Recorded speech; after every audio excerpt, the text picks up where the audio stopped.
Hello and welcome to the latest Search Laboratory webinar. Today's topic is on future-proofing analytics and setting up for success with Google Analytics 4. If you're not familiar with us, we are Search Laboratory. We're part of Havas Media Group, and that is our mantra, searching for the truth in data. We're a performance marketing agency based in Leeds, but also Austin in the US and New York. As I said, we do, channels in the performance marketing area, SEO, paid search, programmatic, paid social, and the like. We also specialize in data.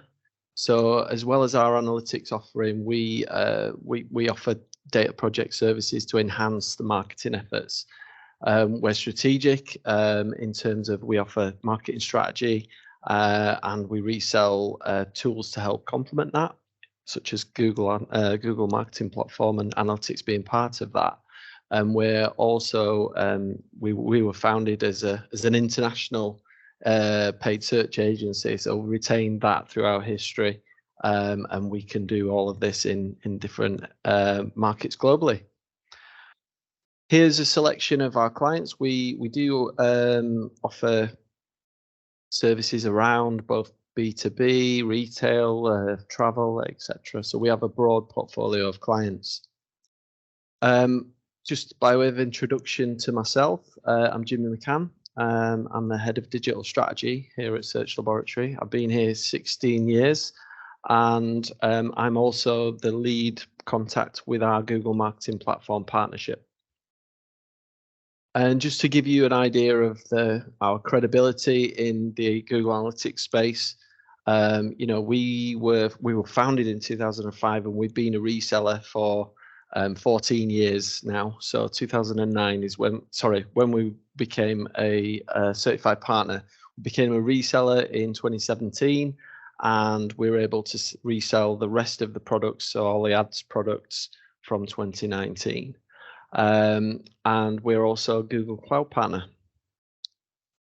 So just as a bit of an introduction and executive summary of why we're talking about this today, hopefully if we're going to talk about all the ways that you can use GA4 and gain people's confidence in the platform.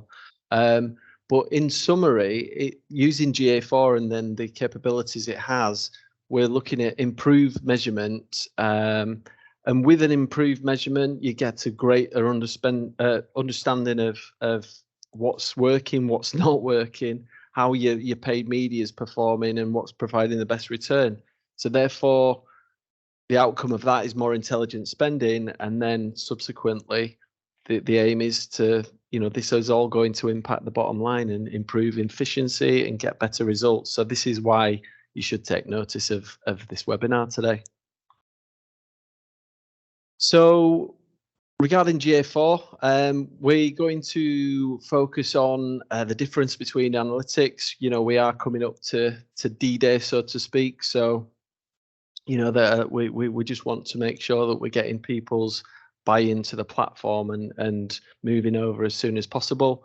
And then how we can enhance what we're doing by incorporating more first-party data into the analytics platform. We'll go for a few use cases, and then if we have time, we also will just give a bit of a brief overview of the paid version, the 360 versus the standard GA4 properties. So to understand why we all need to switch, I suppose we need to start right back at the beginning, and why have Google rebuilt analytics, and why now? If we cast our minds back 10 to 14 years or so ago, the way we as consumers use the internet has completely changed. Primarily back then we were on a single device, it potentially a laptop or a desktop. Mobile was just coming into the fray, and we weren't as the usage of mobile and optimization of websites for mobile and apps was in its infancy. So primarily, when we were talking about a single desktop scenario, it was much easier to track to track that journey across on a single device for a single user. But also the way we used the internet back then was very purposeful, and not intertwined with our everyday interaction. So we're always online all of the day. So the touch points involved and the fragmentation of these digital journeys has completely changed in the last 10 to 14 years. The impact of that, especially with privacy implications and regulation, has fragmented our understanding of a user journey even more so. So when you think back to 2009, for example, the analytics was primarily a website measurement tool. Now Google have rebuilt analytics as a more holistic measurement tool. So this is a bit of an overview of the hit type, the lowest denomination of data collection in analytics has changed. So it's gone to a flat structure. Everything is gone to an event-based scenario. Previously, there were more specifics around what what was probably more skewed towards measuring a website. So the reason why it's gone flat to events is that that's an aggregatable action. You can measure users and interactions across not just a website, but a mobile site, an app. We can even measure interactions that are offline in different systems, such as the CRM. So we could track phone call interactions, etc. But also, if you have a POS system, point of sale, if you're a retail business, we might want to incorporate physical store sales into this as well. You can also track games and other things of that nature. So this is a much more holistic, aggregatable way of measuring across different platforms and seeing that fuller user journey. So I wanted to touch now on why the numbers are different. That is a common question that we find from our clients, and speaking to people in the industry, is I'm not convinced, I'm not ready to move to it because I can't get the numbers to match. They're not going to match because they are completely different systems, and I'm going to talk through why that is, but also why the numbers coming out of GA4 are actually better than what's in Universal Analytics right now at this time. So why are the numbers better? We have grouped it into three distinct areas here. So GA4 better preserves the user. So I've talked about those things earlier, and I'm going to talk about them in a bit more detail in a short while, around the fragmentation of the user journey and not being able to string a person together. The second part why GA4 numbers are better is that it does a better job then of restoring the unknown data. So there is modeling involved and features to restore unconsented data as well. And then once you have better preserved and better restored data, we have a better understanding, a better data set to then perform attribution on. And within the tool, attribution is baked in by default. So again, we can redistribute credit appropriately to the various touch points that a user might have had on their journey that is tracked in analytics. So I'm going to run through each of these three areas in a bit more detail now. So GA4 actually uses three pillars of identity. Universal Analytics usually relied on a single default device ID or client ID. You could actually implement user ID in Universal Analytics. However, it was either or with client ID. So you did lose anybody that didn't authenticate. And an authentication, which is what we mean by user ID, is when somebody would declare themselves. So i.e. log into the site, or an app would be logged in by default. So in GA4, we have a combination of device ID, user ID, but also Google Signals. So just to clarify Google Signals and what that is, for those of you that aren't familiar with it, Google Signals is Google's walled garden, so to speak, their data on its users. And what we mean by that is people who are logged into the various Google products. So if you think about your usage of Google products as a consumer, you might use Google Maps, you might use YouTube, you'll be logged into Chrome most of the time, you'll be using search, you'll be using other things. You might have an Android phone. It uses all of that data to understand what its users are doing across different devices in different moments, and understand whether you are the same person. And if you're logged in, Google can tell that you're the same person. So basically, it uses that data and layers that on in the interface. So it won't provide this in the raw data, because that's against privacy, GDPR regulations. However, to give you more representative figures, it provides that modeling on top of the data. So to deduplicate users across all those different touch points that occur on potentially different devices, etc. So as I say, Google GA4 uses a combination of those three methods.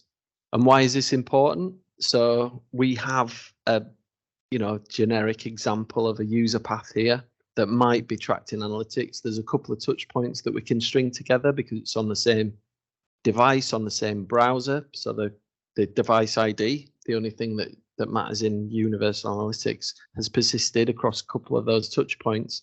However, those other interactions were not able to stitch together, and the end interaction, that conversion, is actually detached from all of it. So we don't understand what that user did until the actual, and we think it's just a direct conversion. In GA4, again, this is just probably overestimating the accuracy of being able to stitch that user together. But we are persisting. We are being able to persist and understand what that user's doing across more touch points, because we have those three layered methods of user identification. So as I say, it facilitates a better representative view. And then once you have better data collection, you can do better things with it, i.e. attribution. Restoration is the second of those groupings that we talked about at the beginning. So what we mean by this are things like consent mode and model conversions. So just to touch on consent mode, if you have a consent management platform, which if you're in, most websites do, where you ask for acceptance to place cookies and track people on when they come to your website. If they decline that consent, if they do not consent to putting a cookie on the browser, then you cannot track them. Google Analytics is not allowed to track them as an individual. So as you can imagine, that we have a depiction of an actual user path, what they actually did in reality. But then without consent, there are interactions, and therefore we can't string those interactions either, that we cannot see. So therefore, not only do we not see some of the interactions, we might not even see the conversion if that person didn't declare consent on that end interaction. So what we have is consent mode, which gets around this issue by it will it won't track an individual. However, it will collect anonymous pings for conversions when they occur and interactions when they happen from those users. And these are completely anonymous. You can't string the interactions together in any way, and they will go to a location, you know, a server in Google somewhere, and then Google has your known data where people have consented, and it understands all the events that occurred and the conversions that occurred from those events.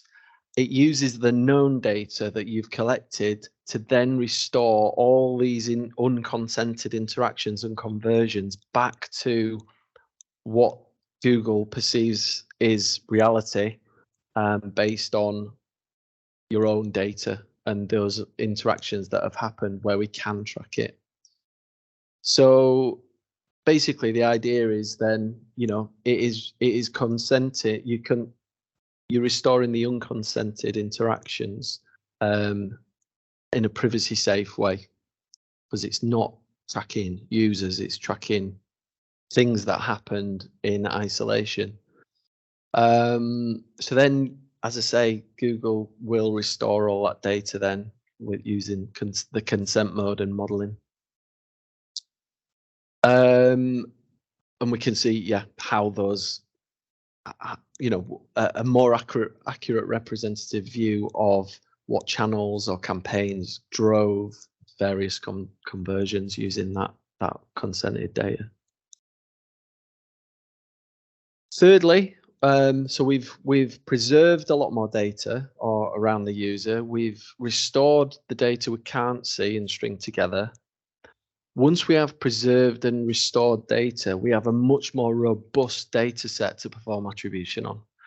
An attribution isn't the same as attribution, as you might have seen in attribution in Universal Analytics GA360. So data-driven attribution exists by default in GA4, whether it's free or paid version. It's actually been enhanced as well. It will persist over more interactions. So I think it was limited to 4 interactions before, and now it persists a lot longer over a longer time period as well. They've actually continued to use the data-driven methodology based on the Shapley value. But then they've enhanced this with an extra time decay element. So basically, interactions that happened more recently are valued a little bit more than potentially interactions that happened quite a long time ago. And that more enhanced view of attribution model, sorry about that, we'll be able to distribute credit more effectively across that entire path. So here we've got a representation of, you know, what GA4 might be doing as a distribution of credit across a given individual path. And for Universal Analytics, again, this is not fit for purpose. Universal Analytics is not fit for purpose in 2023. So, you know, this is why we're seeing an awful lot of credit being attributed in Universal Analytics to that final direct or paid brand interaction, or organic traffic to the homepage. That final action is always getting 100% of the credit. So GA4 does a better job of redistributing that credit. And just a little bit more around the attribution models available in GA4. You have DDA available. You can actually change your default attribution model in the reports through the admin section, so you can flip between different models, and you don't have to use DDA, or however we would always recommend that. You may see that there's a number of different dimensions associated with source medium campaign. So you might see just a medium or a session medium or a user medium. These basically relate to these three models, so to speak. So if you're looking at a session source medium or campaign, that means it's the last click. That is that is the model that one is using. If you're looking at the user, so where the user came from first time, it's a first click. If you're looking at just the broad source medium or campaign, that is the model that you've selected in the settings. So as I say, the default is data-driven attribution, but you can change that if you need to. So just to reiterate those 3 points, this is why GA4 numbers are better. It does a better job of preserving the data around a user. Once you've got more data on that user and what they did across that journey, then you can fuel the restoration of the data that you can't see. Once you have all of that data, that base level of data collection in a much better state than Universal Analytics, for example, then you can do attribution on it and see what actually was providing value in terms of acquisition of users. So I'm going to move on now to taking analytics on to the next level. So you might hear an awful lot about first-party data in the industry. It's the future. You know, this is how we are getting around, you know, GDPR, not being able to place third-party cookies on browsers not supporting them anymore. It's all about the data, the rich data that you have already. So this is, I'm not going to run through every item on here, but these are the various types of first-party data that you could potentially ingest into analytics.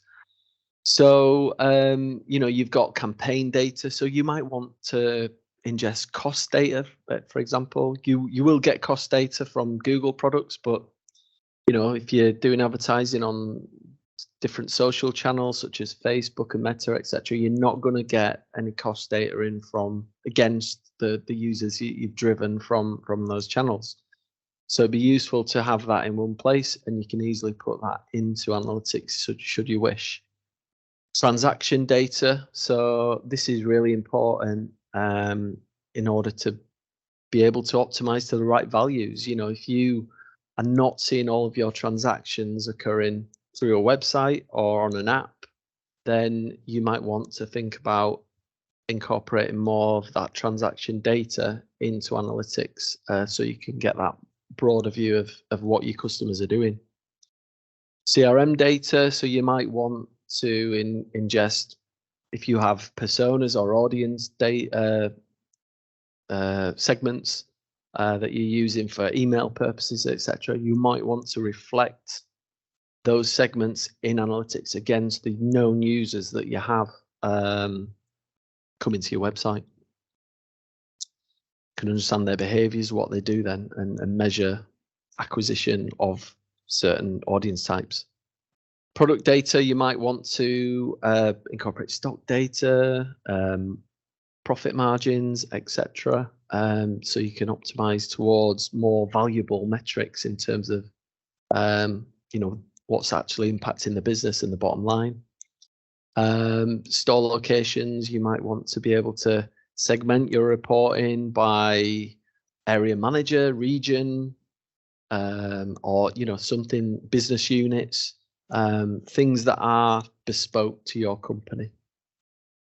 So those are the things that you can ingest, and there's a few ways of ingesting the first party data. So, and then, yeah, this is cookieless. You know, this is, you know, you can get around any limitations that cookies and the deprecation of third-party cookies are impacting us. So, User ID is one of the ways of ingesting the first-party data. So in short, we can, when somebody authenticates, so i.e. logs in, we can widen the data that we have on that user. So, you know, somewhere in your system or in your other systems, or, you know, you might have purchases to date, lifetime value, intent, life stage. You might have all this important information that'd be useful to understand in marketing, but that's detached because you can't by default track that in analytics. You can ingest that upon somebody logging in and associate that to that user using the user ID. Data import is another way that we could do this. So again, we could, you know, data import, we could import cost data. That was one example that we talked about just before. We can import profit margin against products. So you can import basically a lookup table, and when we collect data on users or products or acquisition channels, we can also widen that by incorporating other data from other places, and that can be as simple as just uploading a CSV file. It's, you know, you don't have to be a analytics technical expert to be able to do that. It's quite simple. Measurement protocol is a bit more sophisticated, so that will be the automated method at which you would stream data into analytics. So what we're talking about here is, you know, you can stream data from other systems such as a customer relationship management tool or a point of sale tool. So again, we've got different examples that we'll run through shortly in terms of how we can, you know, what we might use that data for.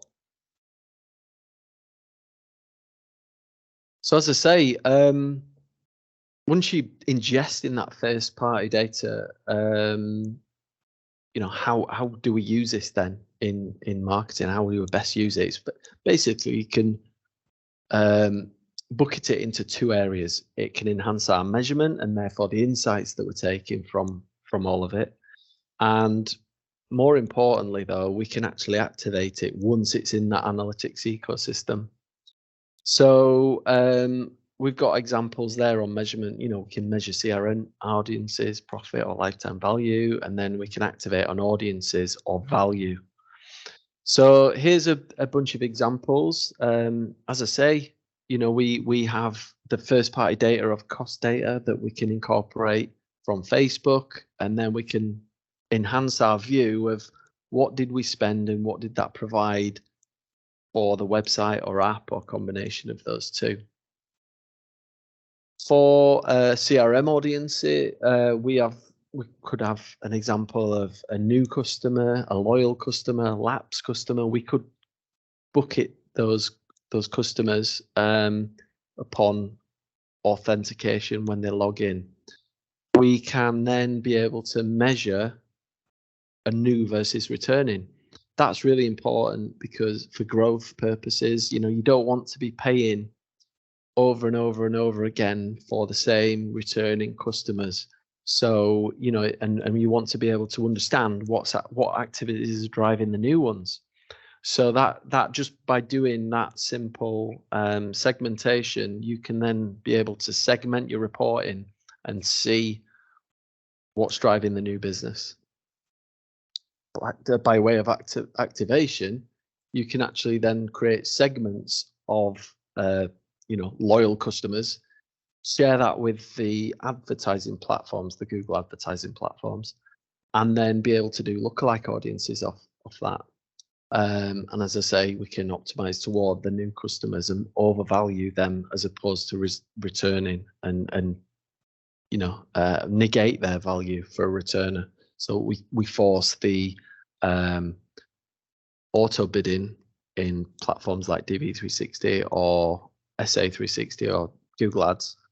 We force those tools to optimize towards new over a returner. We also have example in terms of a CRM audience of persona or interest, where we can see how we're acquiring people of a certain these certain interests or personas. So as I say, if you you might have distinct audiences that you want to be able to market to differently. You could actually activate and personalize messaging or imagery and creative, or be more aggressive with certain ones rather than others, through personalized marketing, using the Google Audiences feature. So in terms of a business value example related to retail, again, we can push that profit data in. We can measure the business outcomes. What did that user or what did that channel provide on from a business perspective on the bottom line, but we can also use that data to then optimize towards actual profit or long-term profit, for example. Force the smart bidding algorithms to focus on those customers over the ones that might not be as valuable, or that might not be as revenue driving. A B2B example of business value would be sales data. So normally we would have campaigns in B2B optimizing to a form fill. And as we know, not all form fills are equal. Some are bogus, some are good but don't end up in the sale, some end up in sales. So it would be good to understand and be able to tie that metric back up, the actual sales data back up to the bidding, so that we're actually going after things that are driving value and not things that are driving forms, if that makes sense. So I just wanted to touch on a couple of notable features that you may or may not be aware of with Analytics 4. So I'm in the basic Search Laboratory GA4 property here, and if I just pop out the main nav, so this is the main nav. You might look quite similar to your own.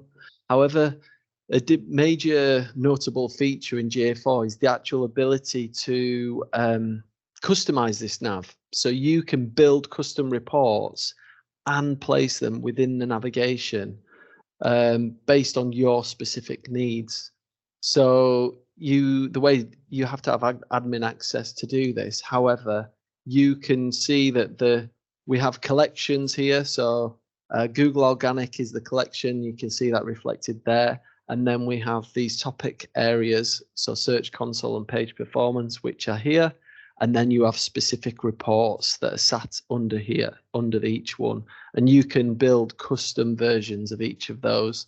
So you can see I can move where they are positioned in the nav, or delete them, and then move other reports over to sit in that custom nav. So just to give you an idea of what you could actually show within the the default navigation, is this isn't something that you would ever been able to do in Universal Analytics, is show within the main nav just focused on the blog performance from organic search. So you can see what pages are performing best in standalone, just up from the blog, and are they actually impacting on any conversions that we are getting. So I can select a single conversion, such as a contact, or such like, and see whether more early to mid funnel content is actually driving any contacts. So that's one notable feature. I also just wanted to touch on another one, which is actually really useful. So we also have the ability to build audiences. So here's an audience I built earlier. So it's a job seeking audience. So we get an awful lot of traffic coming to the website from people wanting a job at Search Laboratory. We can create an audience of those people, and either on an include or an exclude.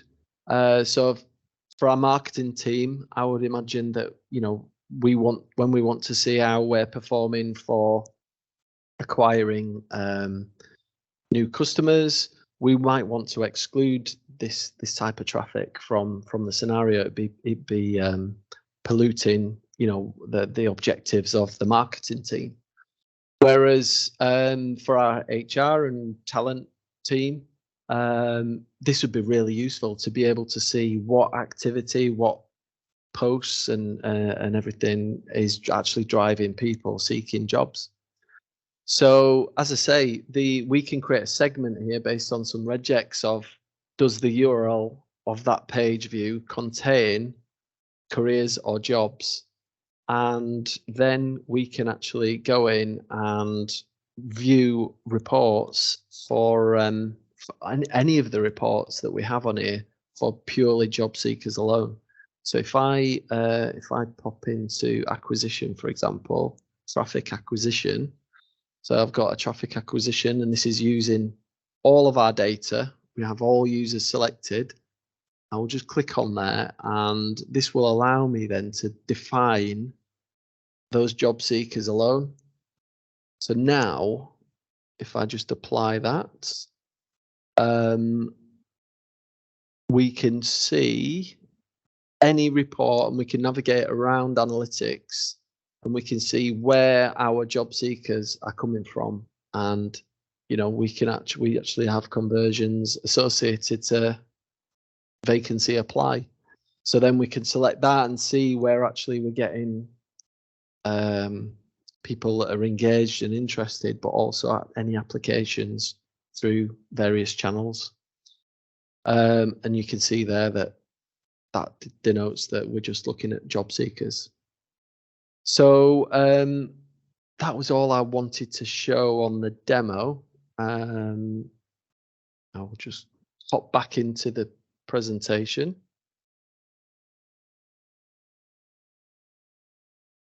So to summarize, really, here are the actions that you need to take now, I suppose, given the impending nature of and disappearance of Universal Analytics. So you have to make sure that you've got a robust implementation, and that's going to facilitate future performance. Invest a bit of time now, block some time out and start playing around with the interface and build your customized reports, get familiar with what it's actually showing you, and get buy-in from the wider teams that, you know, this data is actually better and more robust measurement than Universal Analytics. Also integrate. So once you've implemented and invested time, make sure that you're integrating first-party data, because it's going to help you in the long run. You know, those use cases, hopefully, that I showed earlier can really show how you can take your marketing to the next level by using that first-party data. So that brings us to a close today. I think we still have time for one or two questions. So I'll open the floor for a couple of questions.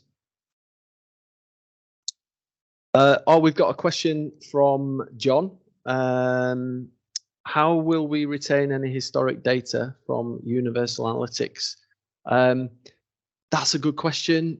You know, upon sunset, Google have said that they're actually going to delete the properties, so you won't have unlimited access to that data in a Universal Analytics property forever. What we are doing, and what we recommend you do, if you have a need to retain all that historic data, or at least 12 to 2 years of data, 12 months to 24 months of data, is extract it and store it in somewhere like BigQuery. There are services. If you don't have GA360 currently, you won't have access to a BigQuery stream. So there are services such as Funnel, for example, that you could use to download the data in batches and then store it in a cloud platform. So I would recommend it that for that purpose. Are there any other questions? So we got one from Caroline. It's actually very current, actually, where a lot of people have been asking this about when custom channel groupings are going to come out. They actually came out last week, so custom channel groupings are out, and I think a lot of people were that was kind of a deal breaker for them moving to it. So there's no limits now. There's no limitation on being able to create your own custom channels from various campaigns and things that you've got going on. So that's there. I think we've got finally an anonymous one. How much is GA360? I mentioned before that they've changed the pricing model. I think previously, we were talking almost 150,000 pounds or dollars for the product over the course of a year. The monthly price has come right down. At the base level, the monthly cost is around 3,700, and you would get 25 million events a month for that. And then it scales, and you are charged on a per event basis on a monthly basis. So as you can see, the entry level cost is actually much more attainable for a lot of companies.